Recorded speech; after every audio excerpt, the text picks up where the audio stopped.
បាទតោះបងប្អូនសិក្សាបញ្ចប់ខ្សែផ្លូវដើម្បីយើងដាក់កងលូតើយើងត្រូវប្រើលូប្រមាណអញ្ចឹងយើងប្រើលូមុខ100មុខ100ក្នុងមួយកន្លែងអញ្ចឹងផ្លូវប្រវែង29គីឡូនេះគឺយើងប្រើលូ10កន្លែងបាទលូមុខ100អញ្ចឹងនៅពេលដែលយើងសិក្សារួចយើងជាប់នៅក្នុងលំនឹងត្រីរបស់ផ្លូវអញ្ចឹងយើងនឹងចាប់ផ្ដើមអនុវត្តក្នុងឆ្នាំ2021ឬក៏ឆ្នាំបន្ទាប់ទៀតអញ្ចឹងនេះជាសមិទ្ធផលមួយសម្រាប់បងប្អូនដែលរស់នៅតាមបណ្ដោយខ្សែផ្លូវអញ្ចឹងយើងបានត្រឹមតែផ្លូវកៅស៊ូទេសម្រាប់ផ្លូវនៃខ្សែនេះយើងមិនបានកៅស៊ូទេយើងបានត្រឹមតែគ្រូក្រហមសម្រាប់ការសម្រួលចរាចរណ៍ឲ្យបានស្រួលសម្រាប់ពួកគាត់កុំឲ្យពួកគាត់ធ្វើដំណើរ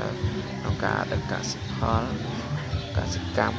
វិបត្តិកម្មផ្សេងសម្រាប់ប្រើប្រាស់នៅក្នុងភូមិសហគមន៍របស់គាត់ចឹងបើសិនជាបានក៏ជួយអស់ពួកគាត់តែបើសិនអត់ជាប់នឹងមន្ត្រីទេអញ្ចឹងក៏នៅឆ្នាំបន្តទៀតអញ្ចឹងនេះគឺបាទ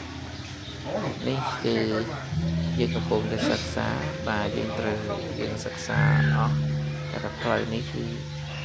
មានផ្លូវគ្រូហមវាប៉ុន្តែដោយសារភ្លេងនោះដាច់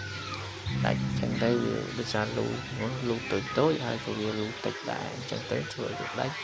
ខូចអញ្ចឹងធ្វើផាកអង្គការធ្វើដំណើរឬក៏ដឹកការស្វាផ្សេងហើយបងប្អូនអញ្ចឹង